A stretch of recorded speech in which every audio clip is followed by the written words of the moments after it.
Hello, dear friends. Today we are going to discuss module number 7B, an epitaph. The poem, which is written by W.H. Davies. W.H. means William Henry Davies, was born in 1871 and died in 1940. Was a modern British poet. Maximum period, that is his total career, he had spent in the 20th century, that is 1901 to 1940.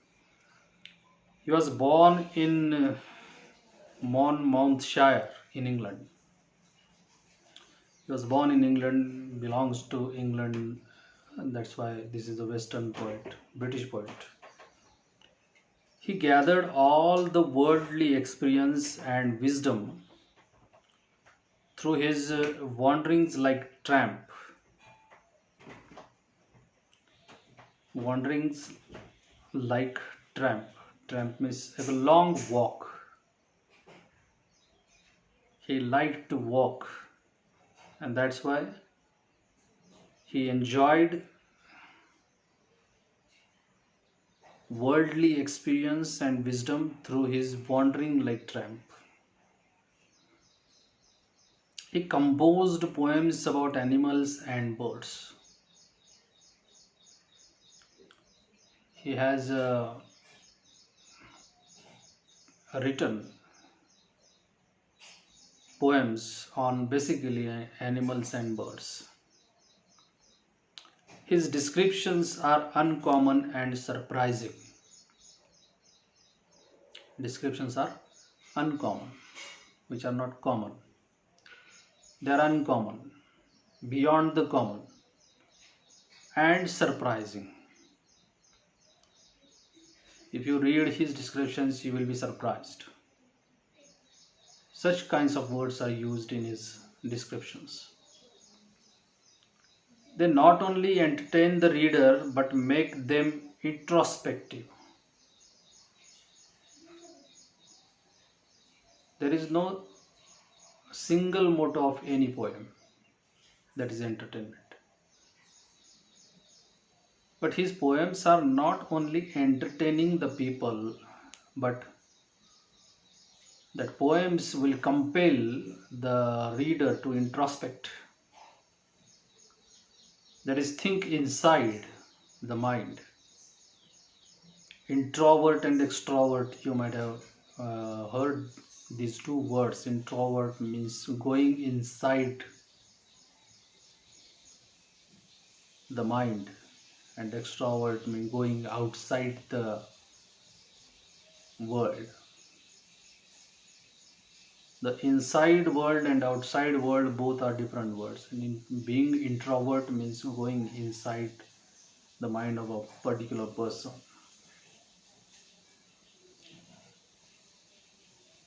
His poems compel to think. The reader should compel. Reader is compelled to think over it. All his poems and songs are simple and spontaneous. Simple and spontaneous. Generally, poems are spontaneous overflow of powerful feelings. It is said by William Wordsworth, which is the father of English poetry, who was a nature poet actually, and it is said that he was able to speak with the nature. That kind of intimacy, that kind of sublimity he acquired in his whole being. He was able to communicate with the nature. That kind of a sensibility, that kind of a purity of his mind was there at that time during the reign of William Wordsworth. William Wordsworth and S.T. Coleridge, who jointly started Romanticism from 1798 to 1845, So this long span of period, that is called romanticism, only because of William Wordsworth and St. Samuel Taylor Coleridge. The definition of poem is made by William Wordsworth, that is, poetry is a spontaneous overflow of powerful feelings. If you concentrate on each and every word of this, spontaneous means the force come out from inside, spontaneous, overflow. You can know that overflow, powerful feeling. Your feeling should not be a common one. That should be powerful. That should be overflowed, and that should be spontaneous. Then and then only, whatever you utter or write on the paper, the poetry or the poem will come out. So this is the appropriate and proper definition I personally think about the poem, of any kind of poem. So all his poems of W.H. Davies, are simple and spontaneous.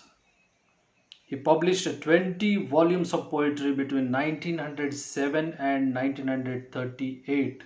You can imagine that 20 volumes of poetry, that is a huge work by W.H. Davies in the field of English poetry.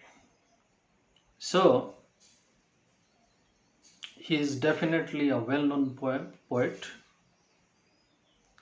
This poem is about an epitaph.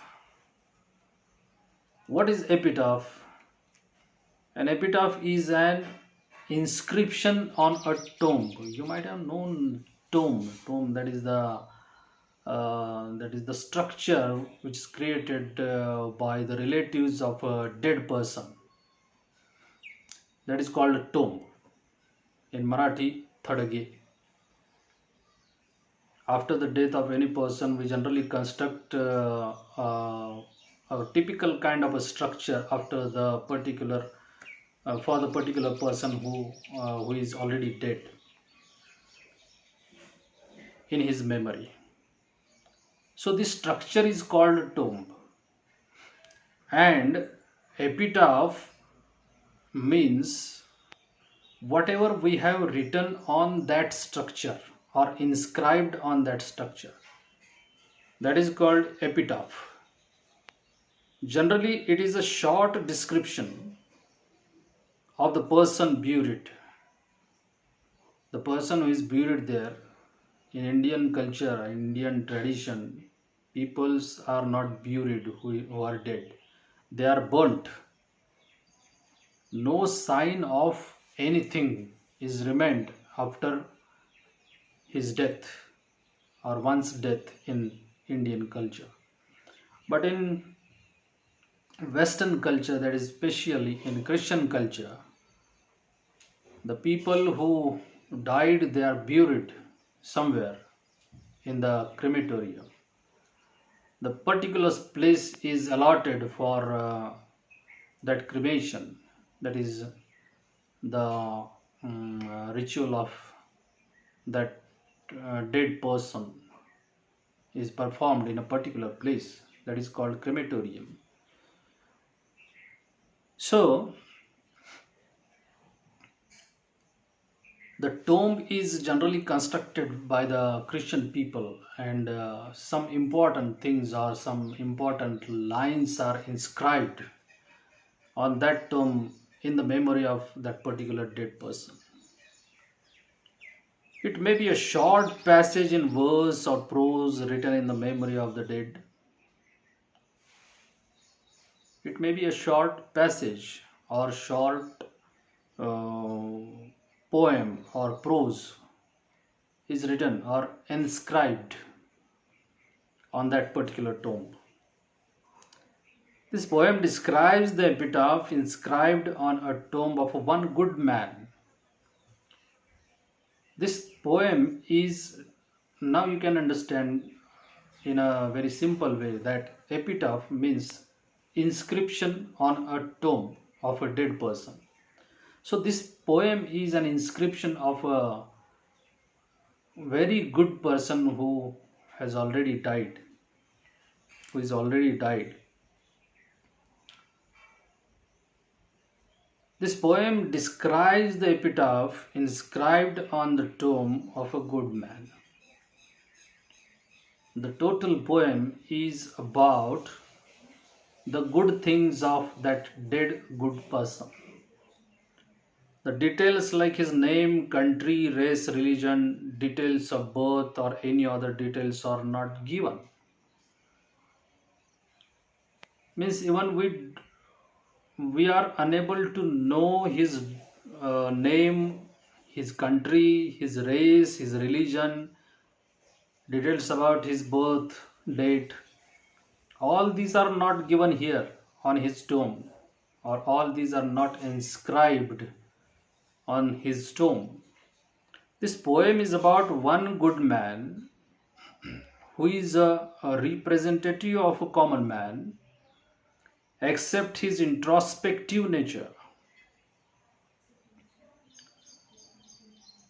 This is a poem of that dead person representing him as a common man.